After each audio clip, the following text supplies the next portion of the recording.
नमस्कार मित्रांनो, आज आपण तीळ पिकाची संपूर्ण माहिती बघणार आहोत। तर त्या अगोदर जे शेतकरी चॅनलवर नवीन असतील तर त्यांनी पहिल्यांदा चॅनलला सबस्क्राइब करून घ्या। तर मित्रांनो, तीळ पिकामध्ये आपल्याला लागवड जी आहे ही आपल्याला 15 जानेवारी ते 15 फेब्रुवारीच्या दरम्यान लागवड करता येईल। त्याच्यामध्ये तुम्ही जे व्हेरायटी आहेत ते तुम्ही घेऊ शकता।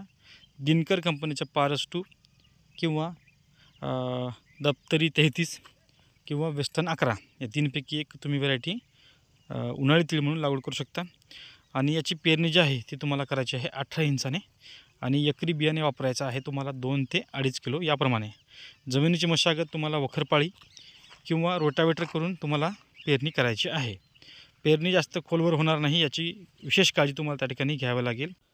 खताच्या व्यवस्थापनामध्ये तुम्ही एकरी एक बॅग 20-20-0-13 किंवा 10-26-26 सोबत तुम्हाला 5 किलो सल्फर हे एकरी तुम्हाला द्यायचं आहे। त्याचबरोबर दुसरे खत तुम्हाला साधारण 30 दिवसांनी युरिया एकरी 1 गुणी या पद्धतीने खताची मात्रा तुम्हाला द्यायची आहे। पेरणी करण्यापूर्वी आपल्याला स्प्रिंकलरने संपूर्ण रान भिजवून घ्यायचं आहे, कारण की उगवण शक्ती चांगली पद्धतीने होण्यासाठी सुरुवातीला रान आपल्याला ओलं करून घ्यायचं आहे आणि त्यानंतर वापसा कंडिशन आल्यानंतर आपल्याला तिळाची पेरणी जी आहे ही करायची आहे। त्यानंतर साधारण 1 ते 2 तास आपल्याला स्प्रिंकलरने पाणी हे द्यायचं आहे, 2 पाईपवर 1 नोझल याप्रमाणे। सुरुवातीचं पाणी कमी द्यायचं आहे, कारण की आपल्याला फक्त जमिनीमध्ये ओलावा राहील एवढंच पाणी द्यायचं आहे। जास्त पाणी दिलं तर एक प्रकारे जे आपण थाप म्हणतो पाण्याची ते त्याच्यामुळे उगवण शक्तीवर त्याचा परिणाम होणार आहे। त्याच्यामुळे सुरुवातीचं पाणी फक्त 1 ते 1.5 तास तुम्ही देऊ शकता।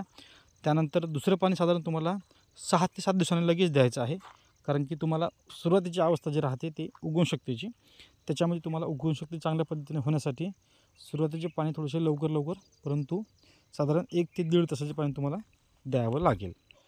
एकरी बियाणे जे आहे तुम्हाला 2 ते 2.5 किलो एकरीप्रमाणे वापरायचं आहे। तुम्ही जर ट्रॅक्टरने पेरणी करणार असाल तर तुम्हाला खतामध्ये मिसळून बियाणे सोडावं लागेल।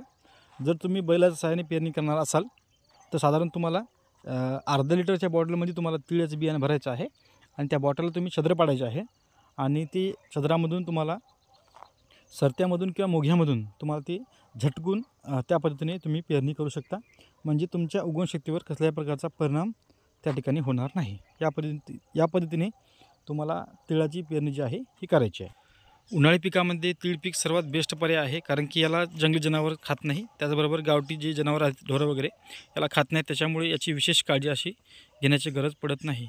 तीळ पिकाला मार्केट भाव चांगला असल्यामुळे तीळ पीक मुगापेक्षा परवडतो असं मला वाटते।